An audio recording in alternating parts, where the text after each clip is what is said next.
सूरजपुर गांव की हर सुबह सुनहरी होती थी, लेकिन हर दिल में रोशनी हो ये जरूरी नहीं। कभी कभी जिंदगी आपको बीज तो देती है, पर फूल नहीं। सबके गमले में फूल क्यों खिलते हैं और मेरे में कुछ भी क्यों नहीं? अरे देखो, खाली गमले वाली लड़की। लगता है किस्मत भी छुट्टी पर है इसकी। आर्या हल्का सा मुस्कुराने की कोशिश करती है, पर आंखों में उदासी साफ दिखती है। वो गमले को सीने से लगा लेती है। यही है आर्या, एक ऐसी लड़की जिसके हाथ में था खाली गमला, लेकिन दिल में था सविता मुस्कुराते हुए आती है।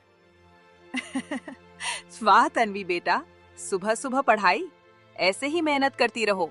माँ, इस बार मैं पूरे जिले में टॉप करूंगी। हमारी तन्वी एक दिन बहुत बड़ा नाम करेगी। और वो आर्या कहाँ है? रसोई में है, पढ़ाई से ज्यादा वही मन लगता है उसका।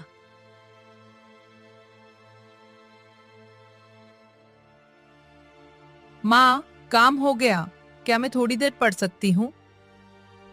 अब पढ़कर क्या करोगी? हर बार तो फेल ही होती हो।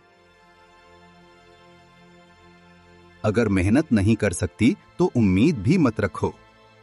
पापा, शायद इस बार तुम बीच में मत बोलो तन्वी। क्या सच में मैं किसी काम की नहीं? देखो तन्वी को और खुद को देखो, एक ही घर में पली हो, फर्क आसमान जमीन का। मैं कोशिश करूंगी माँ। बस कोशिश नहीं, नतीजा चाहिए। आर्या वापस रसोई में चली जाती है। तन्वी चुपचाप उसे देखती रहती है। काश सब उसे भी समझ पाते। घर कभी कभी वो जगह बन जाता है जहाँ सबसे ज्यादा अपने ही अजनबी लगते हैं, और एक खाली गमला धीरे धीरे दिल के अंदर भी टेस्ट उगने अच्छा लगता है। गया मेरा। अच्छा है दीदी, आप हमेशा अच्छा करती देखो, हो। आ गई खाली गमले वाली। भगवान भी सोचते होंगे इसे क्या देना। बेचारी माँ बाप की नाक कटवा दी। दीदी लोग ऐसे क्यों बोल रही हैं? अरे हम तो सच ही कह रहे हैं। लोगों की बात दिल पर मत लिया कर आर्या, तू अलग है, बस सबको अभी दिख नहीं रहा। दीदी, अगर सब एक ही बात कहें तो क्या वो सच बन जाती है? अंदर जाकर आराम करो, और तुम पहले झाड़ू लगाओ। माँ, मैं भी अभी स्कूल से आई हूँ। पढ़ाई तो होती नहीं तुमसे, कम से कम काम तो ढंग से सिर कर लिया झुकाकर करो। झाड़ू उठाती है। झाड़ू लगाते समय उसकी नजर आंगन में रखे खाली गमले पर पड़ती है। क्या मैं सच में बोझ हूँ? क्या मेरे हिस्से में कभी कुछ अच्छा नहीं आएगा? जब ताने रोज सुनाई दें तो शब्द नहीं, विश्वास टूटता है, और जब विश्वास टूट जाए तो इंसान खुद से भी नजरें नहीं मिला तू पाता। अलग है, बस सबको अभी दिख नहीं रहा। शायद मेरे गमले में पास हो बीज ही गई। नहीं है। और अच्छे नंबरों से। आर्या भी बोध देख रही है। वो उंगली से अपना नाम ढूंढती है, रुक जाती है। उसके नाम के सामने लिखा है अनुत्तीर्ण। आसमान हल्का नारंगी। माँ, पापा, मैं पास हो गई। हरिराम गर्व से मुस्कुराते हैं। और तुम? बोलो आर्या। मैं फिर से पास नहीं हो पाई। कितनी बार कहा था, हमारी इज्जत मिट्टी में मिला दी।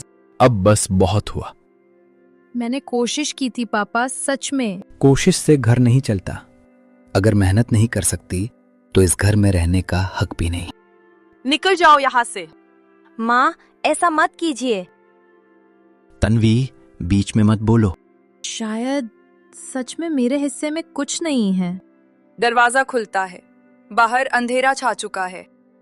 मैं जा रही हूँ, लेकिन एक दिन मैं खुद को साबित करूंगी। कभी कभी घर से निकाला जाना किस्मत का दरवाजा खोल देता है। देखो मेरा फूल पूरे गांव में सबसे बड़ा है। मेरे वाले में तो खुशबू भी है। बच्चे एक दूसरे से तुलना करते हैं।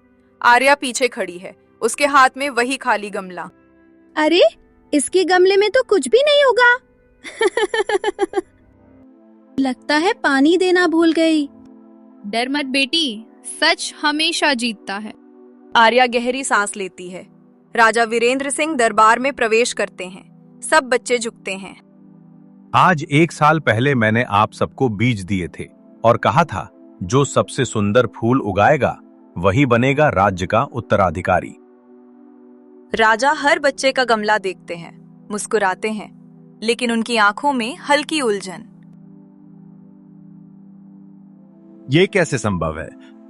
बेटी, तुम्हारा फूल कहाँ है?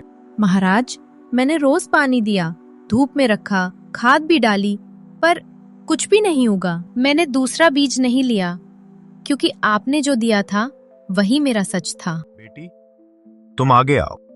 वीर में हलचल। आर्या धीरे धीरे आगे बढ़ती है।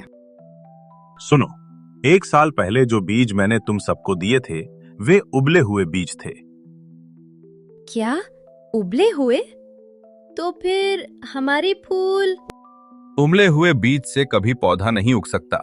इसका मतलब है तुम में से किसी ने सच का साथ नहीं दिया। एक एक कर बच्चों के चेहरों पर ग्लानि।